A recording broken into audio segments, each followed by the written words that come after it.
Welcome to the Learning Pines YouTube. We hope this video helps.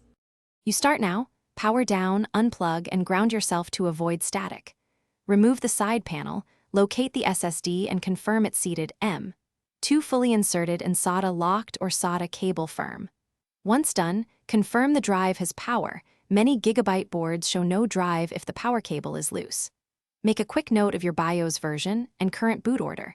This helps later when you cross-check settings and firmware compatibility. Reboot into BIOS, press Delete or F12, and head to Storage Configuration. You must set SATA mode to ASI for SATA SSDs. For NVMe drives, ensure the M2 slot is enabled and that PCIe lane assignment matches the slot. If the drive still doesn't appear, update the motherboard BIOS and the SSD firmware.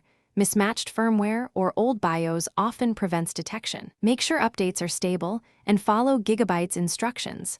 Flashing with power loss risks bricking the board. Once BIOS and firmware are current, try a different SATA cable or M2 adapter and move the drive to another port or PC to isolate the problem. This proves whether the drive or the board is at fault. If detected, initialize and format the SSD in Disk Management or use DiskPart to create partitions. If it remains invisible, reset CMOS to clear config, enable hot plug for the port. And as a final troubleshooting tip,